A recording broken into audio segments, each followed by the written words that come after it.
friends, welcome back to Pages and Grace. My name is Jess. Thank you so much for joining me today. Today I have I think, the last video of my TBR tour of all the books that I have that I need to get to, well, that I want to get to at some point.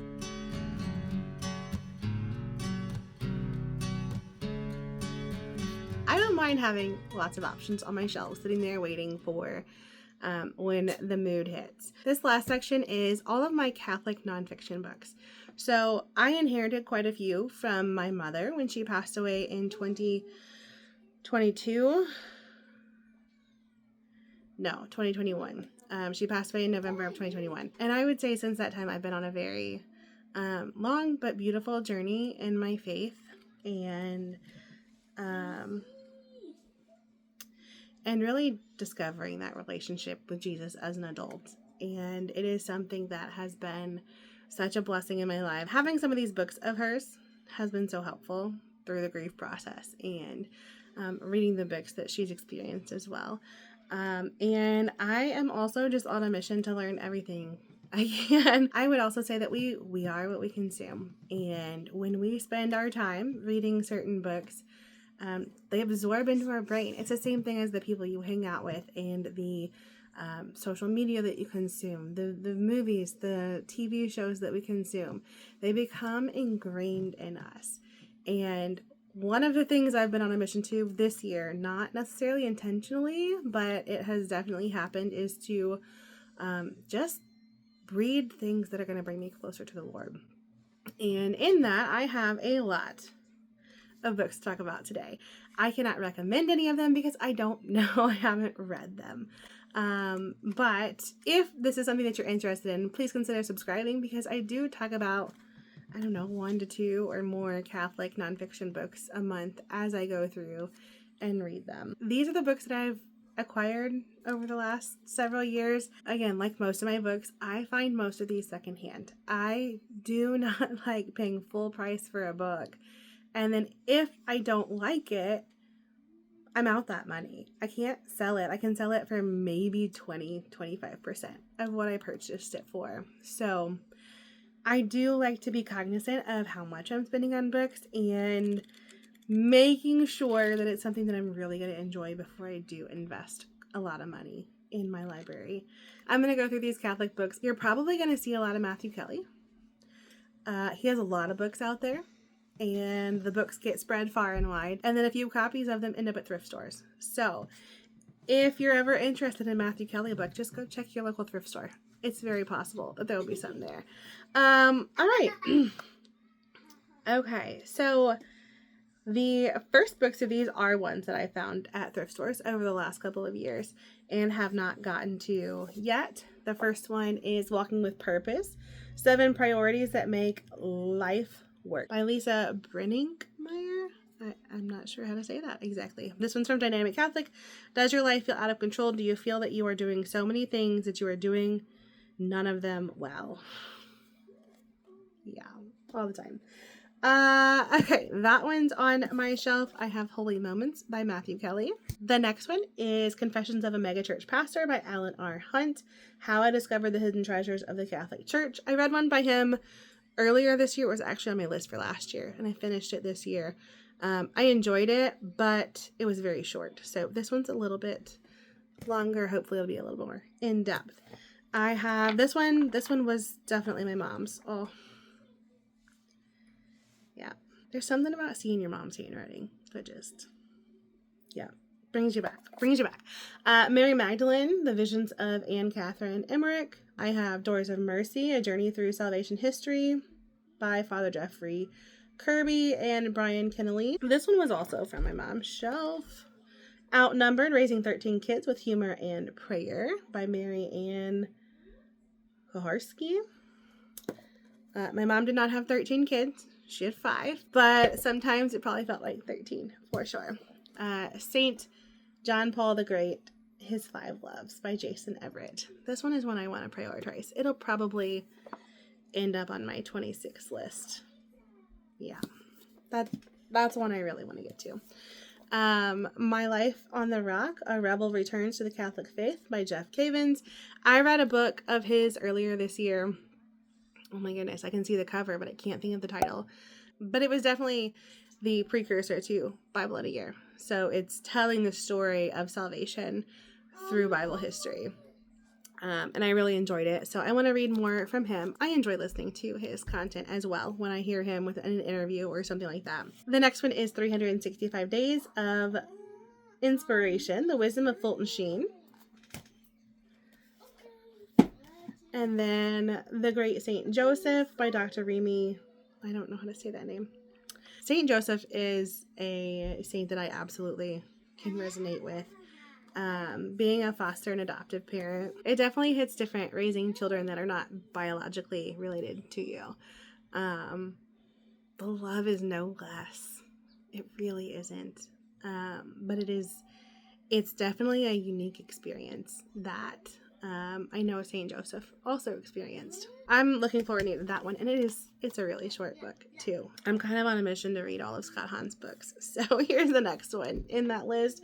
Hail, Holy Queen, the Mother of God and the Word of God by Scott Hahn. The Lamb's Supper, I have that on audio, and I just need to find a time that I'm ready to dive into it. I would kind of like the physical copy with me to go through and highlight as I go, but we'll see if I do that. But I don't know if you've noticed, but if you're someone who reads Catholic nonfiction, they're expensive. They're expensive and they're harder to find used. So when I see something, I grab it. If I don't like it, I can donate it back. This was one I found at Barnes & Noble the other day, and I don't know. I like to support books that I want to see in Barnes & Noble. So I bought this one full price the other day. This one I found at Half Price Books, and it is Catholic for a Reason, Scripture and the Mystery of the Family of God, edited by Scott Hahn. It has multiple authors throughout this book, and after purchasing it, I realized it is a series. So I'm interested in seeing what this book is about. Lots of different authors, lots of different great authors that I enjoy reading from in this collection. All right, those were all the books not already in the top shelf of the cart. All right, let's go through these. We have Beautiful Hope by a collection of authors. Rediscover Catholicism by Matthew Kelly. Rediscover Jesus by Matthew Kelly. Why Do Catholics Do That by Kevin Orland Johnson. 33 Days to Eucharistic Glory. Biblical Heroes, Stories of Faith and Courage by Mark Hart. 15 Days of Prayer with St. Faustina Kowalska. And Beautiful Eucharist. We Believe, A Survey of the Catholic Faith. Francis, Man of Prayer by Mario Escobar. This Is My Body, A Call to Eucharistic Revival by Bishop Robert Barron. The Preaching of Pope Francis. Rejoice is an Advent Meditations with Mary. I started this one and I did not get through it. So this one is on the deck for Advent this year. I also have one through NetGalley that I'm hoping to read before Advent this year. So 2 Advent devotionals this year. The Secret of the Rosary. How to Listen When God is Speaking, a guide for modern day Catholics. Lent, One Day at a Time for Catholic Teens. Ultimate Makeover, The Transforming Power of Motherhood by Carrie Gress. 3 Ordinary Voices of God by Matthew Kelly. Perfectly Yourself by Matthew Kelly. Do Something Beautiful for God, The Essential Teachings of Mother Teresa. The Biggest Lie in the History of Christianity by Matthew Kelly. And The Rocking Chair Prophet by Matthew Kelly. Catholic Customs and Traditions, a Popular Guide. 100 Names of Mary, Stories and Prayers. And Letters to a Young Catholic. My Soul Magnifies the Lord, A Scriptural Journey with Mary. John Paul II, A Tribute in Words and Pictures. So that one's on the end here, and I always see it walking by. I need to pick that one up. It's a beautiful book. All right, so that is my whole collection of unread Catholic nonfiction that I own. Please let me know your thoughts on these books down below. I have a ton of Matthew Kelly.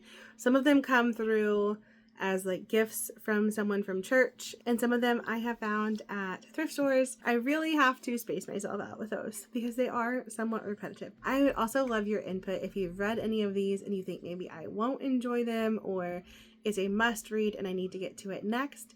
I think by the time this video comes out, I think I do have a couple other books coming, or I know I have a couple other books coming that I will probably insert a clip for. Hey friends, Editing Jess, and I never recorded that clip, so I'm going to try to do that right now. I also had a clip about my Bible that I do want to share with you, but it got interrupted at like the most important part. And it was when my 3-year-olds came in a Flash costume. It was too cute, but I can't share that here on the internet. And I got lost in my thoughts and it never got finished. So I'm going to try to talk about those 2 things here. I'm looking through my Kindle and see what's unread on there, and Audible, what I have. I think I have a few of them on Audible that still need to be read. So let's go through these books. I have the Marian option by Carrie Gress.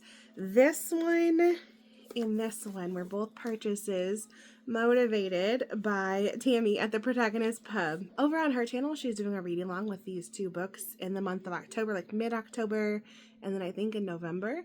If you want to see that, go ahead and check out her channel. I'll link it down below. And the next one is The Anti-Mary Exposed, Rescuing the Culture from Toxic Femininity by Carrie Gress. And so if I'm ordering books and I'm paying for shipping, I'm going to add a couple more on there.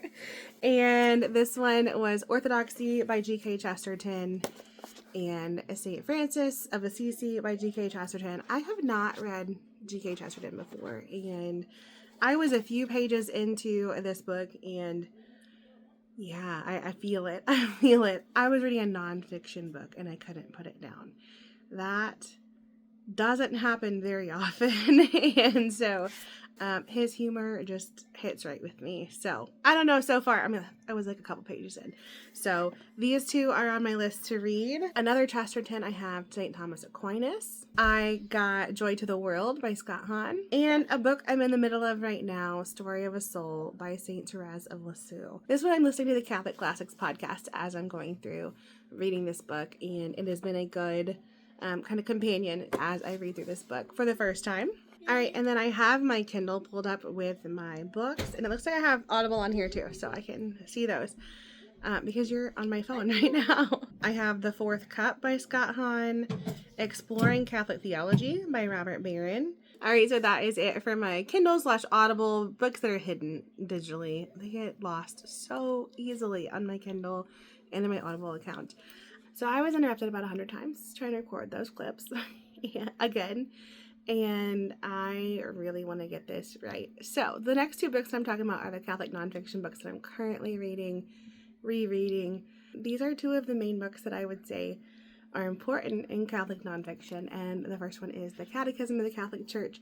This one is my mom's copy. It's kind of dirty over the years. I've got her little bookmark in there. But this has been so good to read through physically. I did try to do Catechism in a Year with Father Mike Schmitz. I think the year it came out, 2023, maybe. And I enjoyed that. But going through and being able to see who wrote what and all the different references that they're pointing towards has been very helpful at going a little bit deeper into the Catechism and understanding it from a different angle. So reading through the Catechism physically has been such a game changer for me to be able to see all of the references right there in the writing as I go through, pause, look up what I need to as I'm reading. That has just helped me go a little bit deeper into the Catechism. I think I'm on page 50. Yes, right at the Creeds. And it's been a very good experience so far. It's something I've always wanted to read all the way through, and it is one of my ongoing books right now. Something I've recorded clips about, and I don't think I've ever put them in the video because they always get interrupted or cut or something. So a little background about my family. My husband was raised Lutheran, and when we were married, he was non-practicing. I was raised Catholic. We were married in the Catholic Church, and up until about February of this year, he really struggled with his faith, and he had almost an immediate conversion that rekindled his faith and has been such an amazing blessing in our family. In that, we've also had a lot of deep theological conversations over this past year. You might have noticed an uptick in my Catholic nonfiction reading this year. That would be part of it. We have just been exploring all the different questions together and really sharing along this journey, which has been such a beautiful journey to be on together. In that, I'm reading the Catechism at this time just to better understand and better be able to answer questions that he might have about what we believe. And another thing we've started doing together is to read through the Bible together. At this point, I've read through it twice with Father Mike Schmitz and Bible in a Year. This year I've been reading a book at a time and just diving in a chapter a day and writing a short summary. And for that I've been using the Ave Maria Catholic Note-Taking Bible from Ave Maria Press. This is the RSV Second Catholic Edition. I love the wide margins to be able to write as you go. That has been very helpful. Also this year I've acquired a couple other Bibles.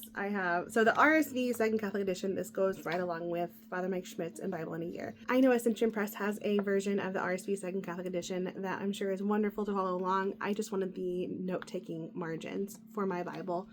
And then I've also acquired a couple extras along the way. This one is the Ignatius Catholic Study Bible. This is a massive book. It is an excellent resource that I go to when I have questions. It's not when I want to lug out every single day. If I had a desk, it would be lovely to pull out every day, but right now I'm using the kitchen table, which means it needs to be cleared off every single day. So I get it out as needed. I have a Dewey Rames Bible, and then this is the Augustine Institute Bible in a Year that I'm considering doing next year. I don't know, I might do Bible in a Year again with Father Mike Schmitz. We'll see. And the newest addition to my Bible collection, and the one that I'm reading through with my husband, is this one, the ESV Catholic Edition. This is by the Augustine Institute. I have really enjoyed reading through this Bible. I find it very easy to read, and it is very helpful that we can read through it together, and the translation is the same. So this is the Bible that we have been reading through together. It's nice because we can actually read it aloud together. The translation is the same, and we can find a lot of common ground in the midst of all of our theological discussions in my household. All right, if you've made it to the end of this video, thank you so much for watching. I know there were lots of gaps in my editing that I just couldn't solve. There was a lot of background noise to attempt to edit out, and I truly appreciate you sticking with me through all of that. I love talking about books here on BookTube, but I am absolutely a mother first, and this is what I do in my spare time. If you've made it this far in the video, thank you so much for watching. Please leave me a comment down below to let me know that you were here, and I will see you in the next video. Bye guys.